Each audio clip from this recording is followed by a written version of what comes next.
former President Donald Jussie Smollett Trump and his attempt last year to overturn the election, which, by the way, no judgment at all. I mean, if you lost anything to Joe Biden, you'd also deny the shit out of it. An election, a foot race, an arm wrestling match. I mean, have you seen that guy? It's like losing to a soggy sponge. Hell, if Joe Biden beat me at rock, paper, scissors, I'd chop off both my hands and just be like, yeah, I never played this game. Now, one of the guys who has the most information about Trump's attempts to overthrow the election is his former chief of staff, Mark Meadows. But as of a few weeks ago, he suddenly stopped talking. Lawmakers investigating the January 6th attack on the Capitol have run out of patience with Mark Meadows. Mark Meadows made the decision to cooperate, and then he made the decision to uncooperate. And as a result, we're going to have to hold him in criminal contempt. The committee says they've got questions about documents Meadows has handed over, which shed light on what the Trump White House knew about the insurrection before it began. The committee is also interested in the weeks leading up to the insurrection and Meadows' involvement in efforts to undermine the election outcome. When presented with the idea of certain states sending alternate slates of electors to Congress, Meadows responded, "I love it." Get you a man who loves you the way Mark Meadows loves overthrowing democracy. See that? I love it. I love it. I mean, to be fair, though, I love it is also what you send when you want the other person to think you actually read through all their texts when you didn't. So maybe it was like that with Mark Meadows? I don't know.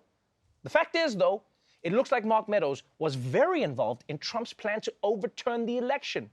He pushed the Justice Department to investigate made-up voter fraud. He tried to block states from certifying their electors. And he even made Trump lick the Oval Office desk to claim dibs.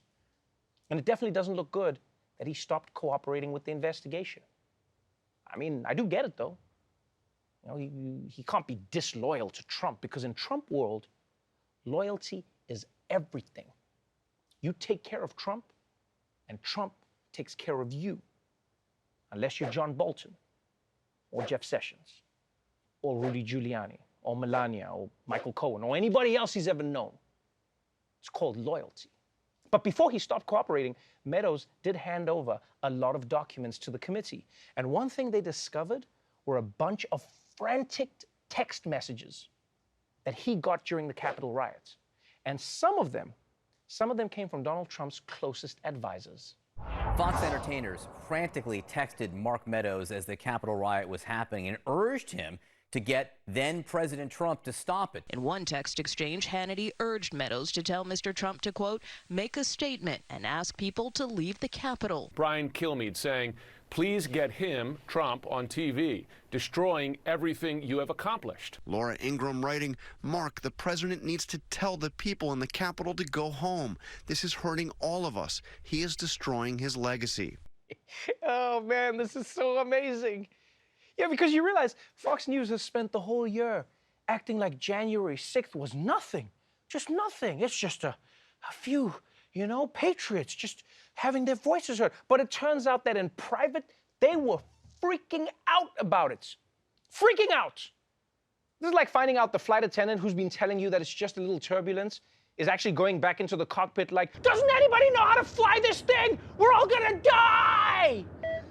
On your left, you can see the Rocky Mountains. Really beautiful. Just please stay in your seat, folks.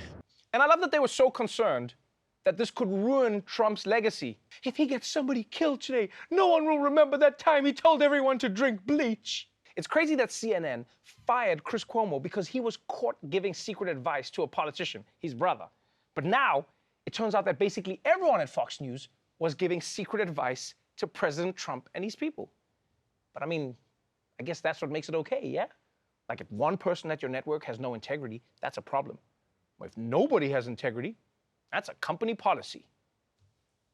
Fox News, we all wildin'. But the best part of this text dump is that it wasn't just Fox hosts who were freaking out about Trump's response to the riot. No, there were also texts from President Trump's oldest son and man who never has to worry about chin cancer, Don Jr. As the violence continued, one of the president's sons texted Mr. Meadows, quote, he's got to condemn this shit ASAP. The Capitol Police tweet is not enough, Donald Trump Jr. texted. Donald Trump Jr. texted again and again, urging action by the president.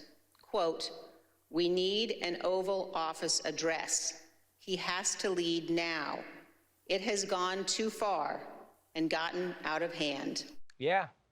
It appears that Don Jr. himself thought the insurrection had gone too far and had gotten out of hand, which suggests that he was okay with an insurrection that was a little more in control. Whoa, what's with all this violence? I kind of thought we could overthrow the government in like a cool, fun way, like Ocean's 11. Like we sneak in and steal democracy before anyone noticed, and we're all wearing cool suits, and George Clooney is like, "You guys are cool," and I'd be like, "You're cool, George Clooney," something like that. Now, clearly Don Jr.'s texts didn't work, which honestly I'm kind of glad about, because the only thing worse than an insurrection would have been having to thank Don Jr. for stopping an insurrection. Thank you for saving democracy, Don Jr. But still, seeing Don Jr. desperately trying to get a message to his own father, I mean, that tells you a lot about their relationship, right? And those aren't even the only texts that he sent Mark Meadows that day. In fact, a source has provided The Daily Show with additional texts. And I'm going to read them to you right now.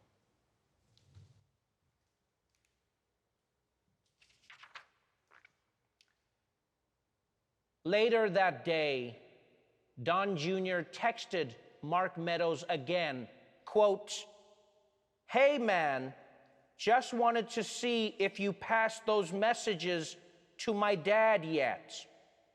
And then, quote, "Actually, it might be easier if you gave me my dad's number so I can text him directly? Question mark. Some time passed, and then another text. Let me know about my dad's number, but no rush. I know shit is cray, lol." And finally that night, quote, "Come on, man, at least give me his email." And then 3 prayer hands emojis. There was no response. So yes, the January 6th riot rocked America to its core. But even worse, it broke Don Jr.'s heart. Hilarious.